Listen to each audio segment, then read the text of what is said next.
You're staring across a frozen French field on January 26, 1945. The air is thick with smoke and the metallic smell of spent shells.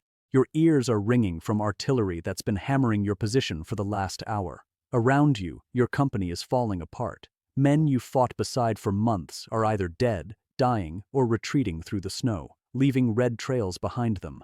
German panzer tanks are grinding forward through the gray winter fog, their machine guns chattering, their cannons bellowing. You can hear the enemy infantry advancing, shouting commands in German, their boots crunching on frozen ground. Your defensive line, the one you've been ordered to hold at all costs, has just collapsed.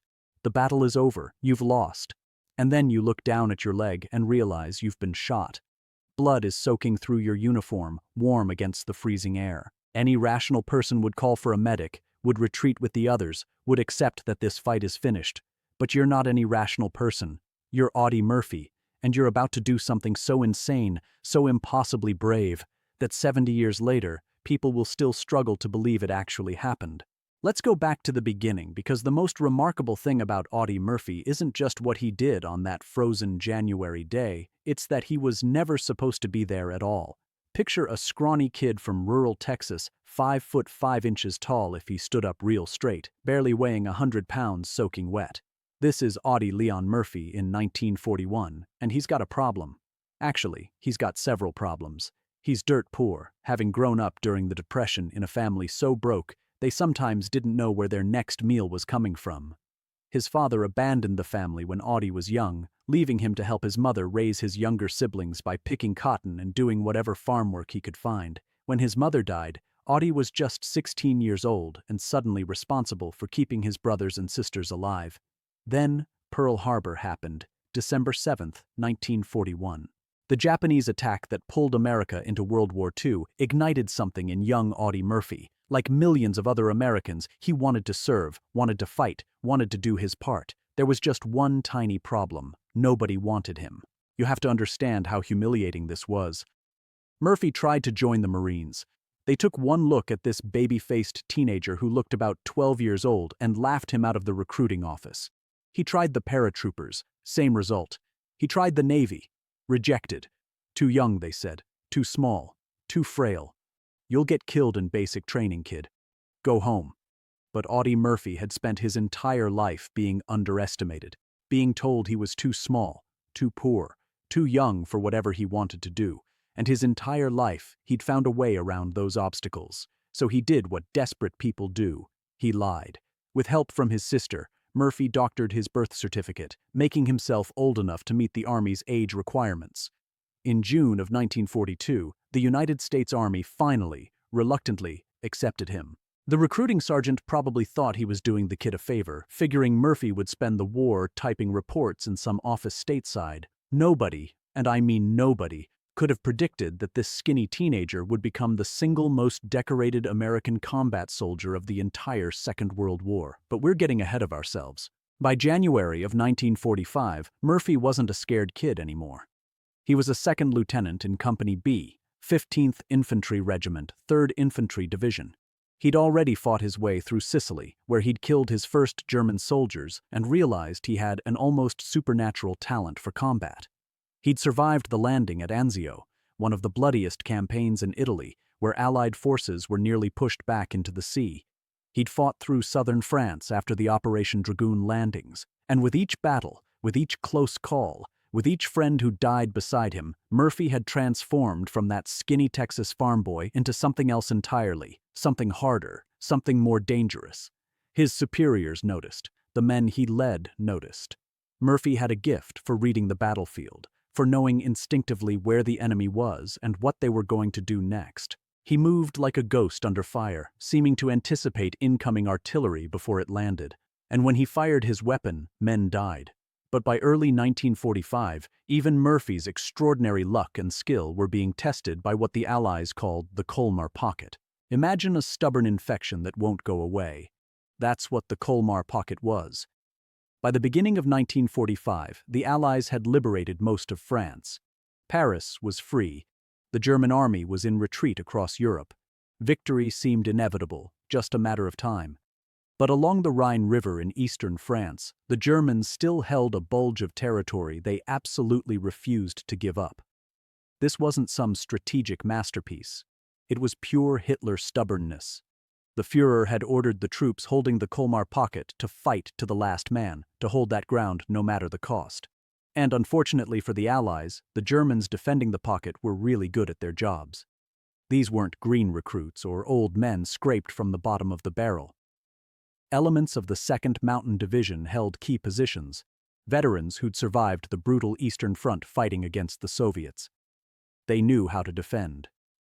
They knew how to kill. And they were fighting in terrain that gave them every advantage. The Colmar pocket in January was a frozen nightmare. Snow blanketed everything. Temperatures dropped well below freezing. Thick fog rolled across the flat farmland, reducing visibility to almost nothing.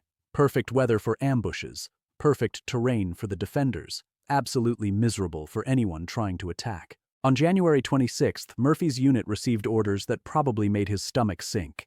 They were to advance toward and hold ground near a small village called Holzwihr. If you've never heard of Holzwihr, don't feel bad.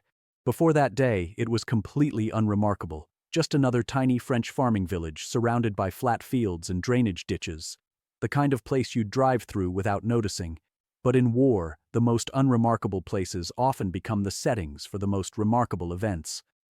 Murphy's Company B moved into position in the early morning. The men were exhausted. They'd been fighting almost continuously for weeks. Casualties had thinned their ranks, ammunition was running low, morale was shaky, and every soldier there knew what was coming. The Germans weren't going to give up Holzwihr without a fight. The only question was when that fight would start. They didn't have to wait long. You're crouched in a freezing foxhole, your hands so cold you can barely feel your rifle. The fog is so thick you can't see more than 30 yards in any direction. Everything is eerily quiet except for the occasional crack of a distant rifle shot or the low rumble of artillery somewhere else on the line. Then you hear it, a sound that makes your blood run cold. The distinctive rumble of German tank engines. They're not far away, and they're getting closer. Suddenly the world explodes. German artillery shells start slamming into your positions with horrifying accuracy. The ground erupts. Snow and frozen dirt rain down on you. You press yourself into the bottom of your foxhole, hands over your head, praying the next shell doesn't have your name on it. The barrage seems to go on forever, but it's probably only a few minutes. Then, as quickly as it started, it stops. The sudden silence is almost worse than the explosions because you know what it means. They're coming. Through the smoke and fog, you start to see shapes. German infantry, advancing in coordinated squads, their weapons ready. Behind them, the massive silhouettes of panzer tanks, their guns traversing, looking for targets. Machine gun fire erupts, tracers cutting through the fog like angry red hornets. Men start screaming. Some are hit. Some are shouting orders. Some are just screaming. This is the situation Audie Murphy found himself in on the morning of January 26th. His company was being hit by a major German attack, probably an entire battalion supported by armor. They were outnumbered, outgunned, and in serious danger of being overrun. Murphy did what he always did. He moved. While other officers might have stayed in their command post, Murphy was up and running from position to position, encouraging his men, directing their fire, personally engaging German soldiers with his carbine. He seemed to be everywhere at once, appearing out of the fog to rally a squad here, redirect supporting fire there, drag a wounded man to cover somewhere else. But it wasn't enough. The German attack was too strong, too well coordinated. Murphy's men started falling back, some in good order, some in panic. The defensive line was collapsing. Wounded soldiers were being left behind. Equipment was being abandoned. And then, in the middle of this chaos, a German shell scored a direct hit on an M10 tank destroyer that had been supporting Murphy's company. The M10 was essentially a tank chassis with an open-topped turret mounting a 3-inch gun. Good for killing enemy armor, bad for surviving artillery hits. The German shell punched into the vehicle, and everything inside caught fire. Ammunition started cooking off, shells exploding inside the burning wreck. The crew bailed out, scrambling away from the inferno, expecting the whole thing to blow sky high at any second. To everyone watching, the M10 was finished, just another piece of burning American equipment littering the battlefield. And that's when Murphy got hit. A German bullet tore into his right leg. The pain must have been excruciating, but Murphy barely reacted. He looked down at the blood spreading across his uniform, looked up at the German soldiers advancing through the fog, looked back at his men retreating toward the tree line behind him. And in that moment, Second Lieutenant Audie Murphy made a decision that would define the rest of his life. You need to understand what Murphy was looking at. His company was broken, his men were retreating, he was wounded and bleeding. The smart move, the sane move, the move that 99% of officers would have made was to fall back with his troops, get medical attention, regroup, and try to establish a new defensive line. That's what his training said to do. That's what common sense said to do. But Murphy had realized something. If his men stayed where they were, trying to fight from their current positions, the Germans would overrun them and kill them all. The attack was too strong, but if they retreated to the tree line about 200 yards back, they'd have better cover, better fields of fire, a better chance of surviving. The problem was, if everyone retreated at once, the Germans would follow and cut them down in the open ground. Someone needed to stay behind and cover the withdrawal. Someone needed to make the Germans think the fight was still happening right here, right now. Someone needed to buy time. Murphy looked at his men. Then he looked at the burning M10 tank destroyer, and then he did something that still makes military historians shake their heads in disbelief. He ordered his men to fall back. Not a suggestion, an order. Get to the tree line. Now. They protested. You've got to imagine these guys had followed Murphy through hell. They'd seen him pull off miracle after miracle. They didn't want to leave him. One of them, probably several of them, said something like, "We're not leaving you here, Lieutenant." And Murphy, bleeding from a bullet wound in his leg, standing in the middle of a battlefield with German infantry advancing toward him through the fog, said something that became legend in the 3rd Infantry Division. "Get back." Not, "Please retreat," or "I think you should withdraw." Just 2 words. A command. His men obeyed, because that's what you did when Audie Murphy gave you an order. You obeyed. They pulled back, some of them looking over their shoulders, watching their lieutenant standing alone near that burning tank destroyer, watching him limp toward the flames, watching him climb onto the vehicle. What the hell was he doing? Here's what Audie Murphy was doing. That M10 tank destroyer might have been on fire. The ammunition inside might have been cooking off. The whole thing might have exploded at any second, turning Murphy into pink mist. But mounted on top of that burning vehicle was a Browning .50 caliber machine gun. And that machine gun still worked. The .50 cal Browning is one of the most devastating weapons ever created. It fires bullets the size of small cigars at over 2,000 feet per second. It can cut through brick walls, penetrate light armor, and turn human beings into hamburger. And Audie Murphy, wounded, alone, standing on top of a vehicle that was literally on fire, grabbed that machine gun and pointed it at the advancing German infantry. The heat from the flames was so intense it scorched his uniform. Ammunition was still exploding inside the tank destroyer beneath his feet. Every instinct in his body must have been screaming at him to get away from this burning death trap. Instead, he opened fire. The first burst from the .50 cal caught the lead German squad completely by surprise. You have to put yourself in their boots. You're a German soldier advancing across this frozen field. The American resistance has collapsed. You've seen them retreating. There's just this one burning tank destroyer ahead of you, clearly destroyed, clearly out of the fight. You're thinking this sector is secured. You're thinking the hard part is over. You're thinking about getting to cover before the American artillery starts up again.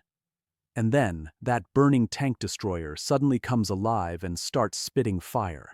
The first German soldiers hit by Murphy's fire didn't even have time to scream. The .50 caliber rounds tore through them. The massive bullets designed to destroy light vehicles making absolutely horrific work of human flesh. The men behind them hit the ground, scrambling for cover, trying to figure out what the hell was happening. Was the tank destroyer not destroyed? How many Americans were still fighting? Where was the fire coming from? Murphy didn't give them time to figure it out. He swung the machine gun and fired again. More Germans fell. The advance that had been rolling forward with confidence suddenly ground to a halt as men dove into ditches and behind whatever cover they could find. But Murphy's problems were just beginning. The .50 caliber machine gun, for all its devastating power, has some serious drawbacks. It overheats, fast. Murphy was firing in long, sustained bursts, which generates tremendous heat. The barrel started glowing red. The weapons started to jam. Any trained machine gunner will tell you you're supposed to fire in short bursts to prevent exactly this problem. but Murphy couldn't afford short bursts. He was one man trying to convince an entire German battalion that they were facing serious resistance. So he kept firing. When the gun jammed, he cleared it. When the barrel glowed so hot he could feel the heat through his gloves, he ignored it. When German soldiers tried to flank his position, moving through the ditches and using the fog for cover, Murphy spotted them and adjusted his fire. The 50 cal rounds tore through the fog, finding targets with uncanny accuracy. Men fell. The flanking movement collapsed. The German officers watching from their positions must have been losing their minds. What the hell was happening? How many Americans were in that position? Why couldn't their infantry break through? And then Murphy did something even more insane. Somehow, through the chaos and the fire and the explosions, Murphy located a field telephone line that was still connected to an artillery observer. The phone was designed to let forward observers call in artillery strikes on enemy positions. Murphy picked it up and called in fire on his own position. Think about that for a second. Audie Murphy, standing on a burning tank destroyer, firing a 50 caliber machine gun at advancing German infantry, picked up a phone and told American artillery to drop shells on top of him. The artillery observer on the other end of that line must have thought Murphy had lost his mind. "You want us to shell your position? While you're in it?" "Yes," Murphy told them, "and bring it in close." The first shells landed among the German infantry attempting to advance across the field. The frozen ground erupted. Snow, dirt, and shrapnel filled the air. Men died. The German advance stalled. Murphy watched the impacts, adjusted the coordinates, and called for more fire. Closer. The artillery observer, probably sweating bullets, complied. Now you've got this absolutely surreal situation developing. Audie Murphy is standing on a burning vehicle, exposed to enemy fire, wounded, firing a machine gun with one hand and holding a telephone with the other, calmly calling in artillery strikes that are landing close enough that he can feel the shockwaves. Shrapnel is whizzing past him. Bullets are cracking through the air around him. The vehicle beneath him could explode at any moment. And he just keeps fighting. The German infantry tries to advance again. Murphy cuts them down with the 50 cal. They try to flank left. Murphy spots them and calls in artillery. They try to flank right. Same result.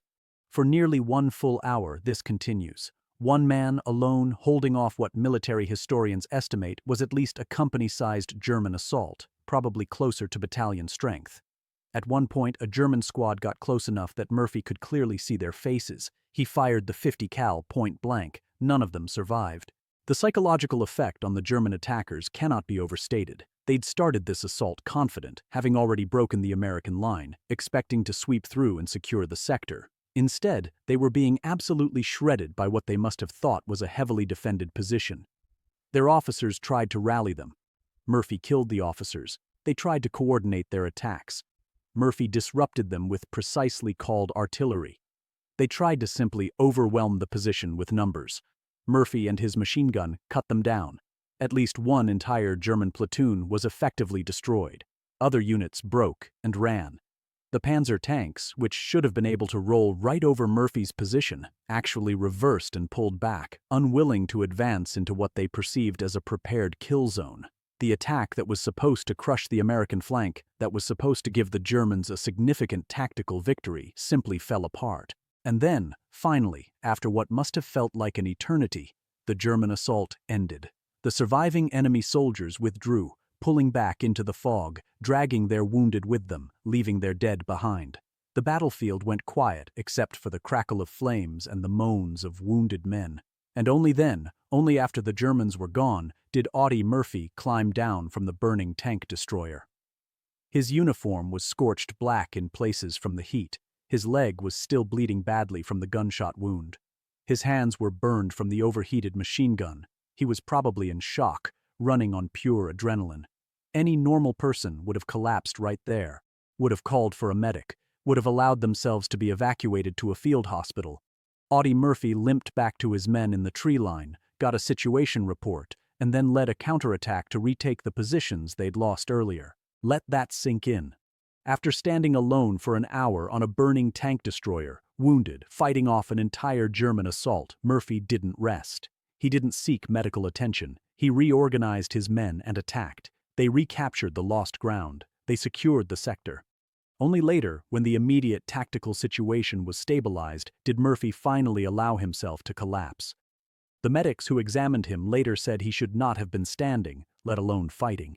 The blood loss alone should have incapacitated him. The psychological stress of what he'd endured should have broken him.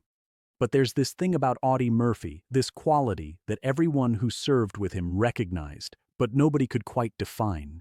He simply did not break. Where other men would have surrendered to fear or pain or common sense, Murphy just kept fighting.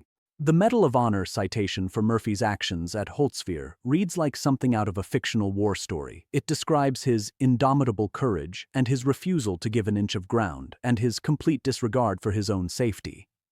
But those formal military phrases don't really capture what happened.